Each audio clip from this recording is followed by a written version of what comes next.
O programa a seguir é uma produção independente e de responsabilidade de seus idealizadores.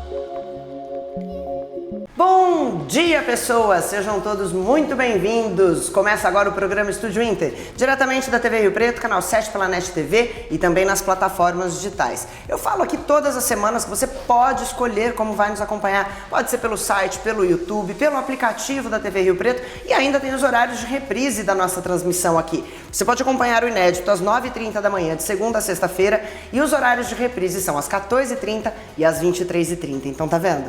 Tem muitas oportunidades para você acompanhar o nosso conteúdo aqui, que é preparado sempre com muito carinho para vocês. Hoje é aquele dia especial em que a gente tem a nossa colaboradora mega fantástica, a nossa advogada Flávia Costa, porque hoje é dia de falar do quadro Vozes que Inspiram. No primeiro bloco, eu converso com Flávia sobre essa coisa do direito da família, né, que tem tantos meandros, principalmente se vier o divórcio, onde é que vai o direito, onde é que fica o dever, meu Deus, é uma maluquice. E no segundo bloco, é ela quem comanda o bate-papo aqui. Hoje ela tem convidada especial, a advogada Isabela Borges estará com elas, mas ela que faz todas as honras da apresentação. Então vamos fazer o seguinte, senta aí na frente da telinha, não sai não, está começando o Estúdio Inter hoje, especial Vozes que Inspiram, já vem.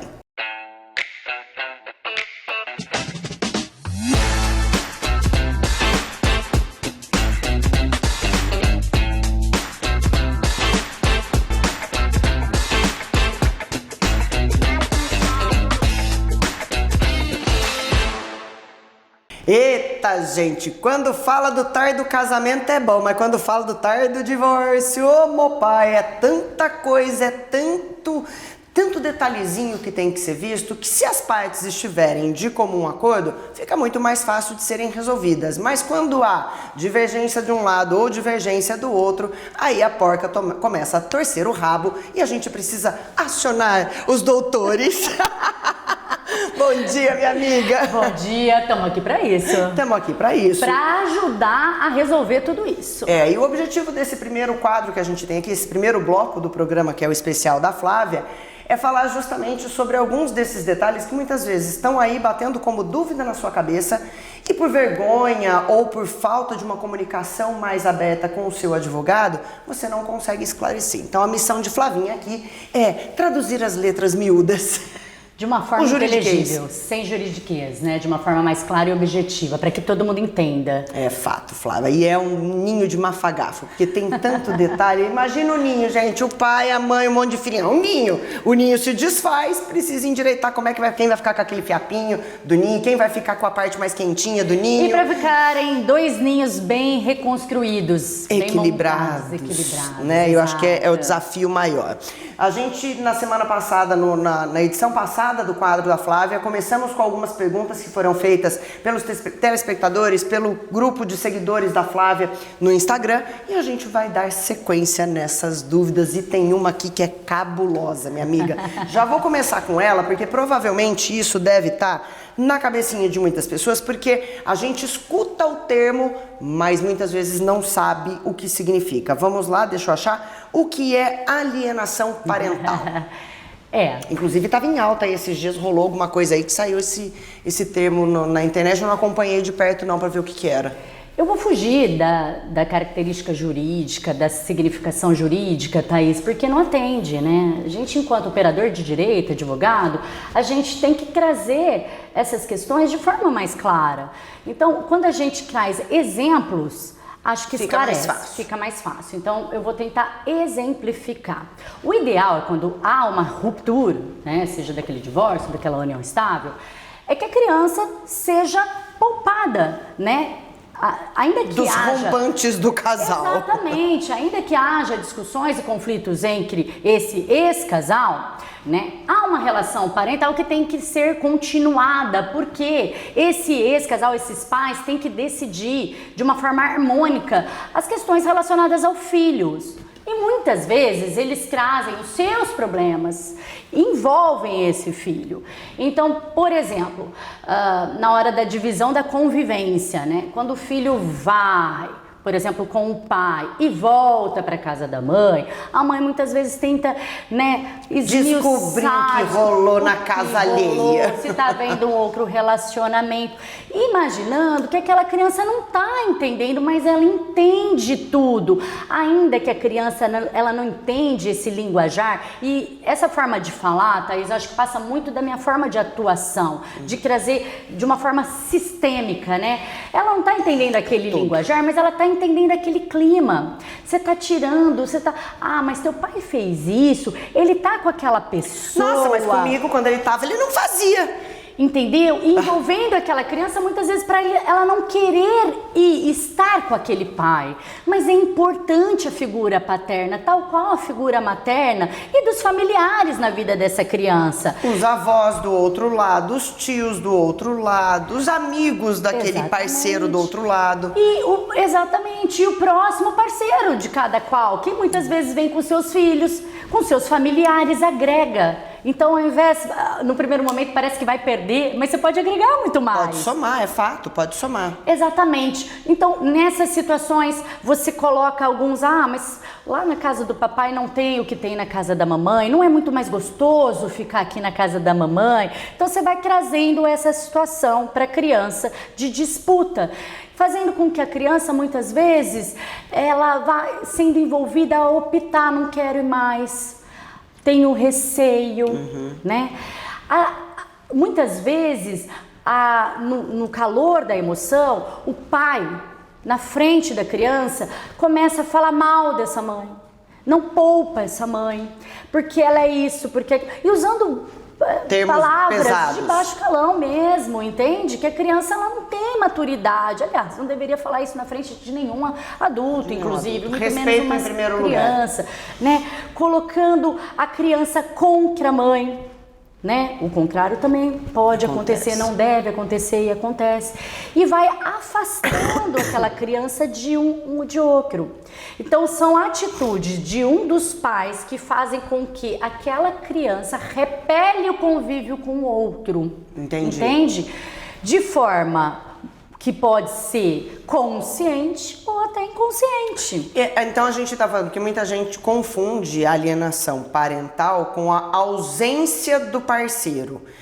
Então não tem nada a ver com isso. A alienação parental, então, é um discurso que depõe contra o outro de forma a colocar a criança no meio de um tiroteio no qual ela não precisaria estar. E prejudicando muito essa criança de forma emocional e psicológica. Perfeito. Essa criança tende a dar muitos problemas sociais, de relacionamento na sua vida, né, adulta, profissional, adulta, enfim. Exatamente. Qual é o termo correto, então, para quando, por exemplo, somos um par, um casal, se distancia esse casal, há ruptura, o outro se nega a ver, não vai, não dá mais notícia, não fala mais com a criança. Qual é o nome correto? É abandono afetivo. Abandono afetivo. Pronto, já pega mais essa pro caderninho. É diferente. E o abandono afetivo pode acontecer, inclusive, dentro de casa com os casais casados.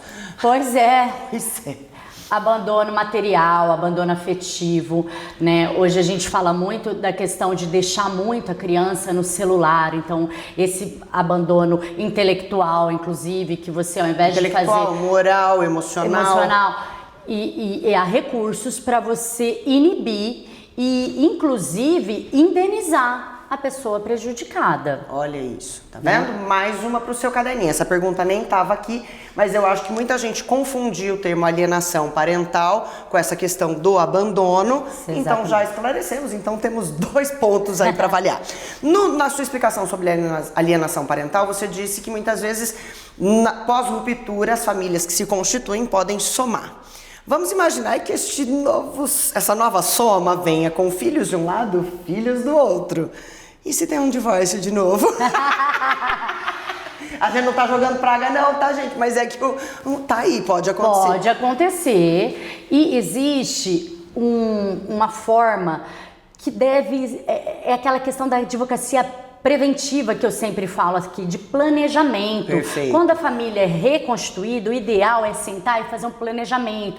Planejamento de regime de bens, Qual o regime de bens que a gente já falou aqui, volta e meia a gente vai voltar a falar, porque as pessoas têm dúvida, acabam de escutar e voltam essas dúvidas. Então, tem que haver um planejamento, porque os filhos têm direito à herança. Não importa se é do casamento vigente ou de um casamento anterior, ele é herdeiro necessário.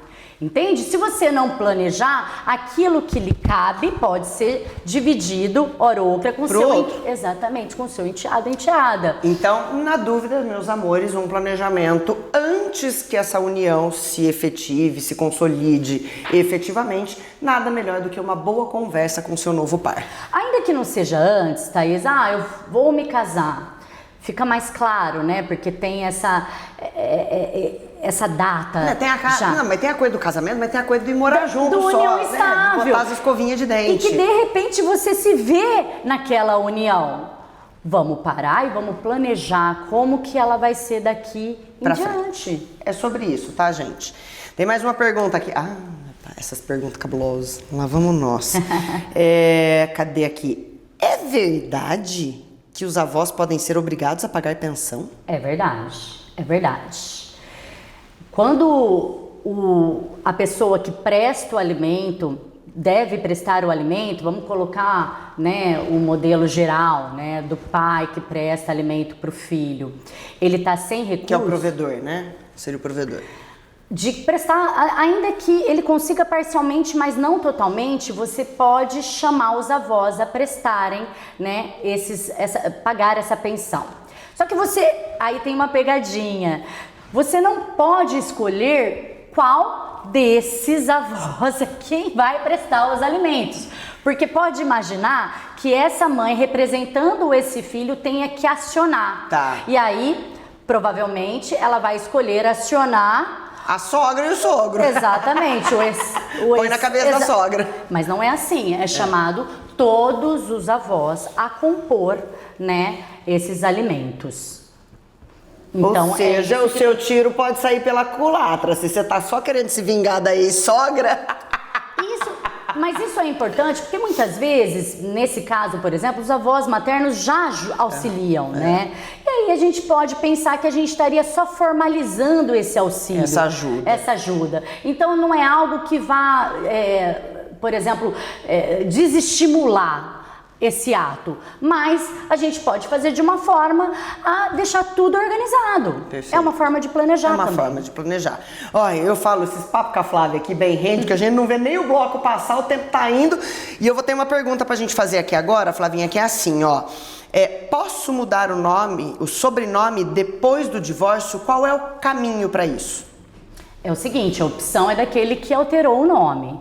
Ele pode sim mudar, voltar a usar o nome de solteiro ou, em muitos casos, permanecer com o nome de casado. Mas com que direito, gente? Mas com que direito? Pois o nome é do outro, você vai carregar, gente. Muitas vezes a pessoa ela construi uma história, né? Toda uma imagem com aquele sobrenome. E para ela, justifica manter. Claro que se não trouxer prejuízo para o outro... Eu tenho uma amiga que permaneceu com o nome do ex-marido e tá tudo certo. Ainda que esse ex-marido não queira. E se não quiser, pode ainda assim? Pode. Dá um paninho pra manga, mas dá certo? A prerrogativa é de quem, né, alterou esse nome. Então tem que pensar muito com relação... Porque, é claro, né, isso vem uma questão de construção da sociedade em si, né? Carregar o sobrenome, mas isso traz uma grande influência na sua vida, tem que ser pensado também antes de casar. Inclusive numerologicamente. Exatamente. Fica a dica. Importantíssimo.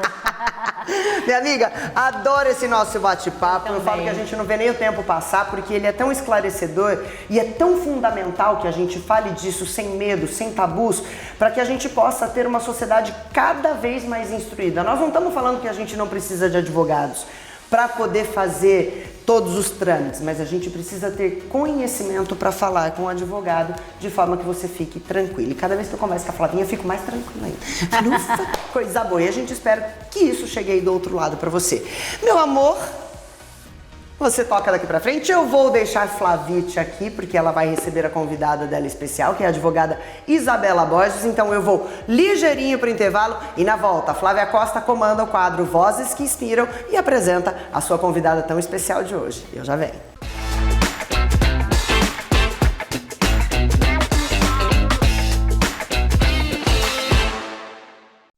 E você aí, já imaginou ter seu próprio negócio de uma marca brasileira reconhecida internacionalmente?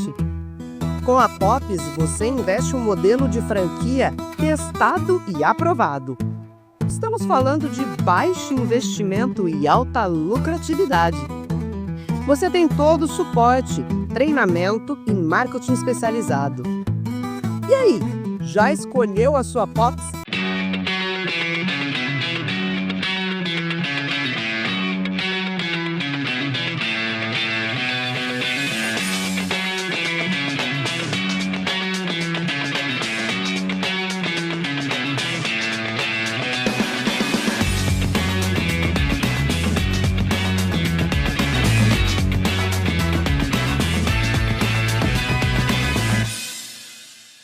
Meu dia a dia é bastante agitado. Tudo começa no cuidado com o filho, no corre-corre do trabalho. É por isso que não descuido da minha saúde. E aqui está o meu maior segredo: água mineral Rárida, com todos os nutrientes que meu corpo precisa para eu ter mais qualidade de vida. E claro, ninguém é de ferro, né? Água não é tudo igual, por isso eu uso e indico água mineral natural Rárida. Os óculos de sol ou de grau se tornaram acessórios indispensáveis.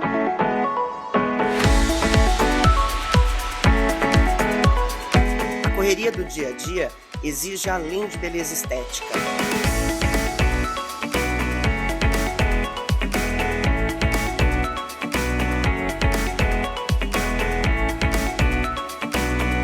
É preciso proteção com qualidade, lentes de alta performance e certificação e garantia.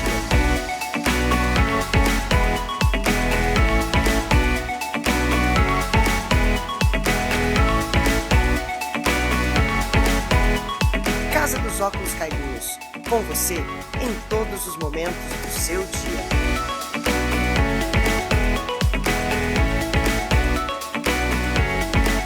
Só no Rio Preto Shopping você encontra incomparáveis possibilidades e esplêndidos sabores em 2 praças de alimentação com mais de 45 opções de lojas. Rio Preto Shopping, sempre novo para você.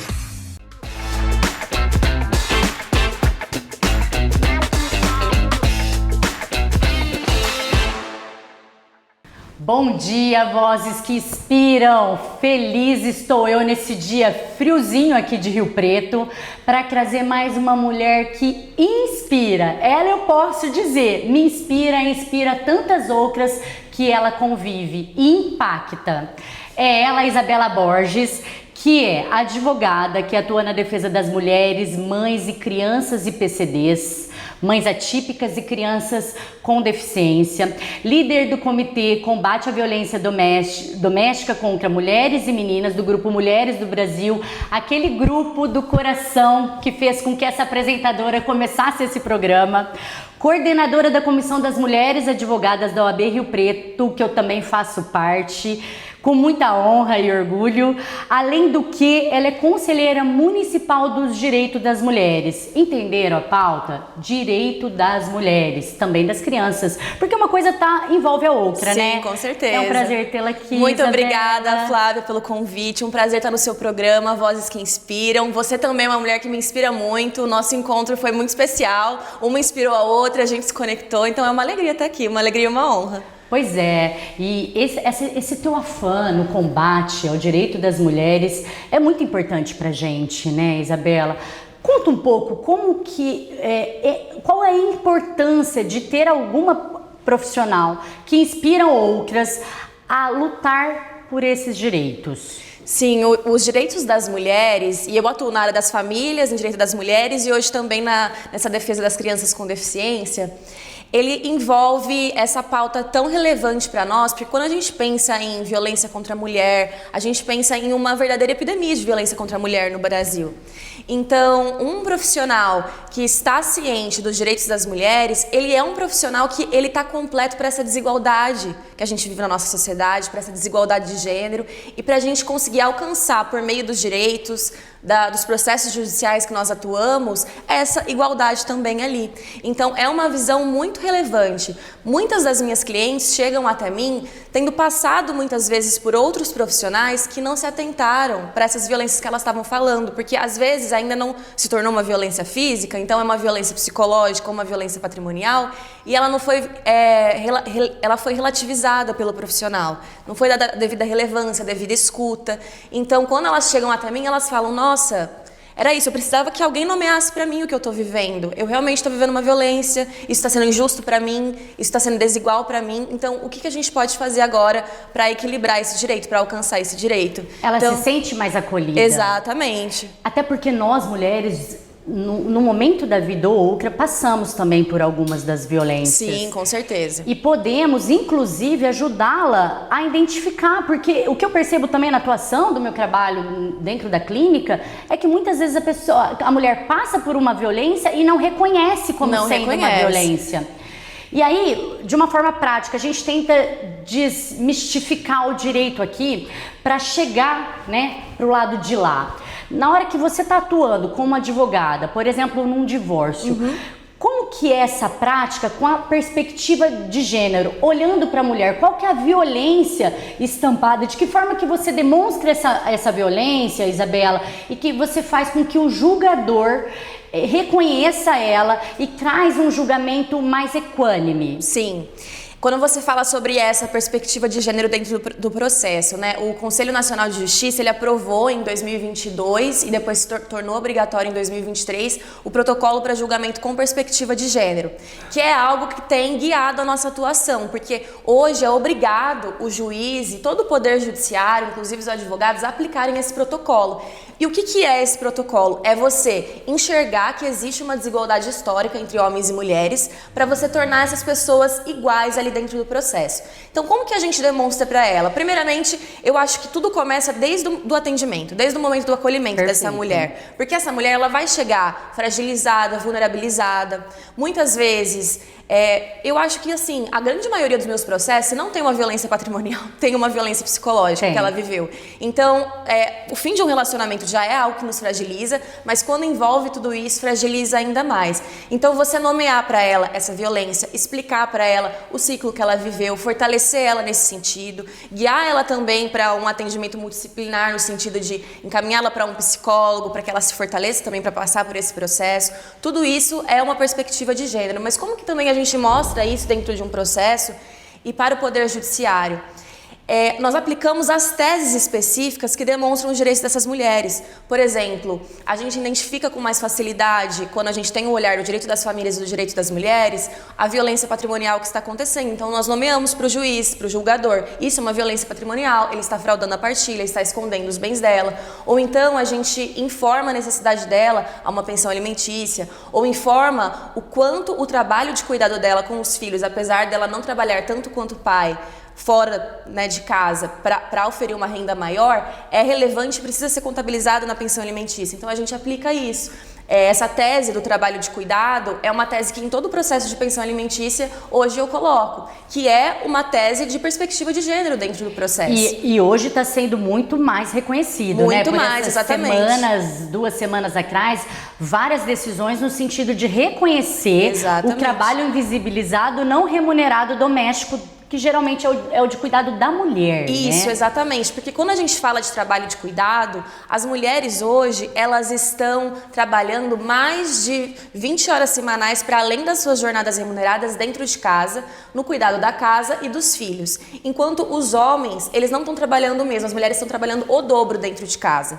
E quando a gente está falando de uma mãe solo, de uma mãe divorciada, em que o pai não é presente, esse trabalho talvez ele quadruplica, né? Então, e isso tem um impacto financeiro também para essa mulher. Porque o tempo que ela está despendendo nesse cuidado, ela não está despendendo para a carreira dela. Enquanto isso, o homem ele está se alavancando na carreira porque ele não está ali cuidando dos filhos.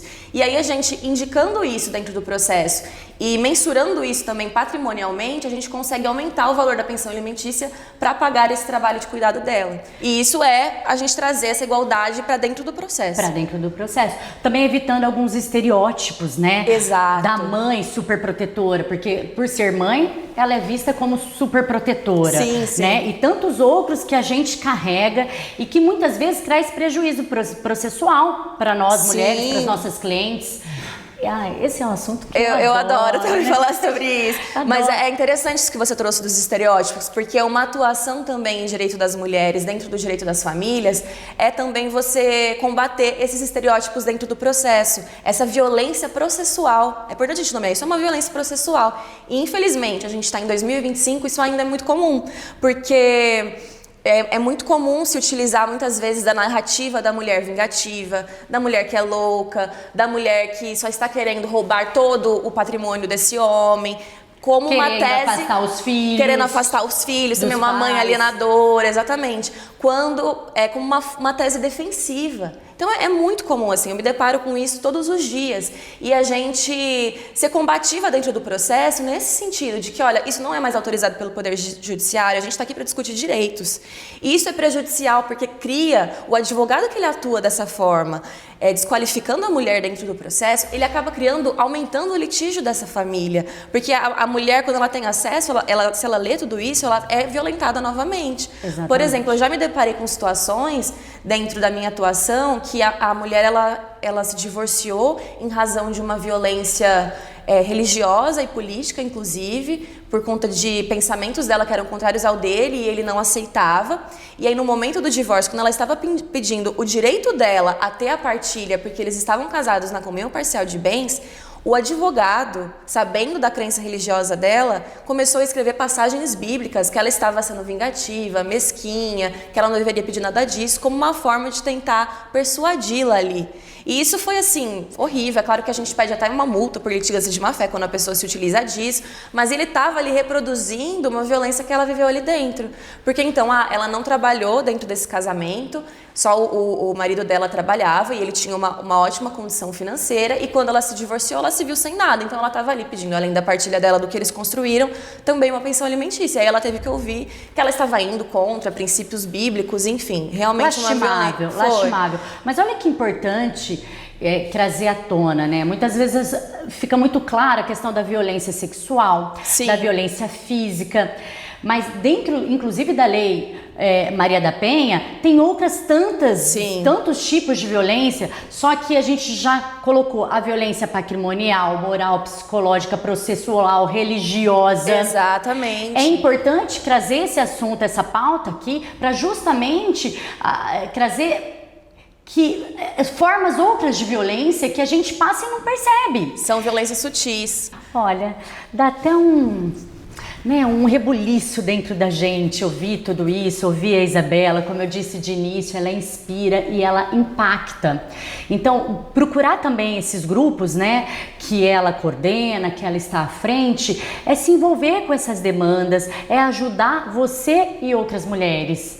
Nosso tempo acabou, mas eu quero que você volte para falar, inclusive, de outros projetos mesmos que vão acontecer Sim. na cidade, Mulheres na Praça, Sim, com certeza. né? A caminhada do grupo, no final do ano, do grupo das mulheres do Brasil, contra a violência de mulheres e meninas, mas depois você volta para contar, porque agora eu só tenho que me despedir, feliz com essa participação e com essa mulher e com tantas outras que eu ainda vou ouvir, por isso, continue nos acompanhando. Um beijo, um bom final de semana para todos. Tchau, tchau, pessoal. Obrigada. Viu que espetáculo, gente? Viu como é importante o trabalho dessas mulheres, dessas vozes que inspiram? O quadro da Flávia tem sido um sucesso aqui. A cada convidada que ela traz, a gente se inspira ainda mais nessas mulheres. Um beijo para Isabela, que foi a convidada de hoje. Um beijo para você que está aí do outro lado, acompanhando este programa com tanto carinho. Eu desejo para vocês um fim de semana incrível, com mudanças de vibrações e mudanças de pensamentos, tá bom? Beijo no coração, até semana que vem. Tchau, tchau.